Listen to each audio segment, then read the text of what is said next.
So I'll kick us off. Hello, everyone. Thank you very much. Welcome to Adams Insights. This is episode 2. We're super excited to have Doug Holte here. I was thinking about how to introduce you, and I was thinking sports terms. I was thinking future Hall of Famer. I was thinking Tom Brady, because he's coming back and he'll always be somebody that's a something to, like, a dominating force. So I couldn't quite think of how to introduce you, but what I can tell you is I myself got into the industry in 2008. So you were always kind of this mythical name and mythical creature, so it's really cool to be able just to spend some time and be able to chat with you. But real quick, with regards to what he's doing now, AWI, is it okay to call it AWI? Yeah, Agile Workweek Investments. We'll talk about that a bit. Yeah. Founder of that. Just quick history, and you can kind of tell me what's right or wrong. 22 years at Hines. Took a partner there. Took that office from 25 to 250, and then you were there till 2009, and then in 2009 went to Irvine Company and took a 37 million square foot portfolio to 54, and he oversaw 500 plus employees. Basically led that division. Yeah, that's a big team. And for those of you that don't know, Orange County office is like 106 million. So like what you were representing was half of what would be the Orange County office. Obviously you had other locations. But that being said, big name in Orange County real estate, and we're excited to hear. Obviously, there's a lot of things that are going on in the market. Excited to hear kind of your thoughts. So with that, maybe first tell us a little bit about what you're doing at AWI. We know you're partnered up with Scott. Yeah, happy to, Mike. Well, thanks for the time. Thanks for hyping me up. I'd like Brady's contract for post football. Yeah. So my commentating is not getting that kind of money. Love what Stream's doing. Have since you guys started it, and you and your colleagues in other markets, I think, are really representing leaders and transacting today, but thinking about tomorrow. So cheers to you on that. I had the privilege, as you mentioned, of spending 2 careers, chapter 1 and 2 of my career at 2 great brand names, a global real estate firm, Hines, and then a regional powerhouse, Irvine. And in both cases had the privilege of working with great teams and trying to advance the cause of better real estate that matters and that builds sustainable communities. And so it's kind of been a thread through my career. When I left a year and a half ago, I had a perspective which Scott Peterson and some other folks we're working with shared, and that is that this is a once in a lifetime, perhaps painful but very productive transformation of how we live, work, and convene. And I say convene because I think the future of work, unless you've been under a rock the last 2 years, you may have heard that it's a little different now, that we've really unleashed patterns that were underneath the surface that people wanted to express, of being able to work from anywhere because they have devices that represent an office of sorts, a digital office. Yeah. And that some of the friction that was in the marketplace for how people got to work, conducted their work, and then left their work was, again, 20th century habits that need to be replaced with new habits that fully unleash technology and changes in the culture. So Scott, myself, and some others are working with this startup called Agile Workweek Investments, and what that is intended to signal is that we're not really about the business of just making properties better, office properties rather. We're about investing in future frictionless, more fulfilling work weeks. So that as people move through their lives, knowing that they cannot really turn work off the way they could in the 20th century, that there are opportunities to invest in properties, property-related technologies, and really cultural changes that we think will make for a much more healthy, even just U.S. marketplace. So real estate company moonlighting as a technology company, or technology company moonlighting as a real estate company, or probably the first hybrid? Probably, well, given that real estate has been intentionally a tech laggard, for decades, I think what we're trying to do is learn what we can from technologists who are inventing whether they're gadgets, software systems, or other kinds of tools that can, again, remove friction from the process of selecting and occupying and using workspaces anywhere. So we're not technologists, but we love working with innovators in technology solutions. And in some cases, we try to contribute to those technology innovators, making sure that they're solving problems that matter, as we like to say, in the built world, and that they're really integrating the inventions with input from the end users of spaces and places. Got it.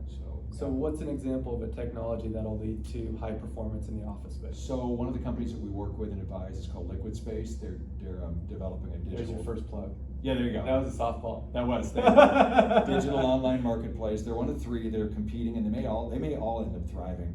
One of three that are competing to provide Airbnb or VRBO-like services to the marketplace for occupiers of short-term flexible workspace. Okay.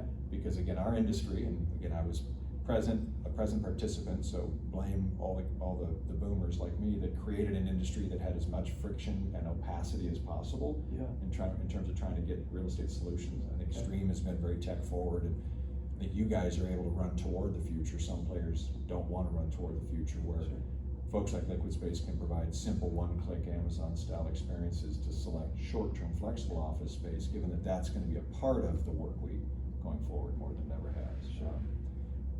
We have invested in and spent time with Vertus, which is a data science workforce migration company, trying to be able to help investors and landlords and brokers be more alert to where the workforce wants to be and why next geographically. And as part of within that, buildings or within within marketplaces, within physical marketplaces, Okay. so metro areas, smaller cities. And then some of the ancillary stuff we're doing is investing in companies that are producing workplaces, whether short-term or long-term workplaces, that are more activated with modern amenities in small to mid-sized cities, because we think there's going to be a wonderful future for the next decade of people being able to conduct work closer to their lifestyle and their residential patterns. So there's several of those companies. We're involved in a venture capital fund that looks at 1,000 technologies, cuts it to 100 to review carefully and invests in 10 loosely. And that's where we get a chance to kind of advise some of those companies and the fund managers, and then also learn from them what technologies are coming. Example, office landlords, I think, are holding on to the prospect of people eventually becoming tired of Zoom and coming back to the workplace 4 or 5 days a week. What some of the rest of us believe is that there's a version 2.0 and 3.0 coming of Zoom and everything like Zoom that will actually allow work to be much more time efficient, much more energized, whether you're digitally connected or physically connected. And so there's a whole raft of great technology solutions coming that, again, I think are going to benefit occupiers in the workforce, and they're going to also benefit the best advisors, brokers, and landlords. But some of the players probably will struggle if they can't or don't want to embrace new patterns. It's also true, to finish a long thought there, that I think we Scott and I and others are trying to recognize that we have 3 generations coming that are going to dominate decision making of work. Right. So you've got X, millennial, and well, argue for Z and Alpha. Now that my youngest daughter's, I guess, technically, in that. So there's all these generations coming, and they don't understand, and they shouldn't understand, why we are hanging on to habits and technologies of the 20th century for how we work. So we've talked about this, and don't give away maybe your business hypothesis, because we kind of started this in COVID. You and me and Scott would, every time we'd send you the quarter, we'd get on a call and be like, hey, what's going on, and where are the pods? You talked about like community involvement and kind of unique offerings from an office standpoint. Do you see any pods happening in Orange County today, or do you still think I think we're still in a phase of denial in the industry broadly, denial that there's a new that's not going to go back to an old. So the idea, for instance, of infusing the workplace and the work week with easily accessible health and wellness and adult educational services should be part of the work week. It still is generally something you have to sort of pursue at a different time of your day or week in a separate location. I think there's going to be more blending of that, and the best landlords are going to start to invest in bringing some of those services into an accessible format within their real estate portfolios. I mean, we experimented with that at Irvine Company in some early iterations of health and wellness and sort of lifelong learning in the workplace. I think that will accelerate. Not seeing a lot of it yet. Again, I think the industry for office workplaces is still stuck a bit in denial, hoping there's going to somehow be a return to most of how we used to work. I think that's unlikely. So, call it, inflation, rising interest rates, right. Economy, kind of a little bit of chaos, geopolitical issues. Yep. This is something I didn't tell you about, so we can. Mm-hmm. But you 22 years at Hines, 11 years at Irvine Company. Like, does this remind you of any times that you've seen thus far, or do you see any hints of anything that you've seen beforehand? Well, I mean, the cost of money, labor, product going up or down, that's not necessarily something brand new. I think that the deeper, more disruptive and difficult trends have to do with,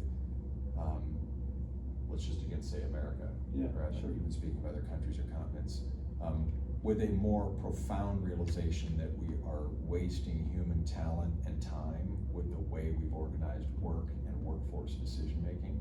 So I think what's more profound about the time we live in is there's this opportunity that hopefully we won't squander, that we will bring in a future where we have access to all the talent, not some of the talent. Again, using cultural patterns and digital tools to access talent in smaller communities or communities that have not necessarily been mainstreamed into some really profitable categories of work. So there's an opportunity to access more talent, to create healthier patterns in communities, for citizens in the workforce, to engage in more contemporary interactions between public regulatory agencies and private businesses, because there are more common goals now than there maybe were in the past. So I look at inflation and interest rates and the cost of everything as being, it'll go up again, it'll go down again. Sure. But what we shouldn't squander is the opportunity to, again, bring into the fold sort of all members of communities, all communities and all members of those communities across the country. There's some great innovation happening, and real estate can be recycled and sort of refreshed with an eye toward better work habits and more equitable outcomes for. So who does it well?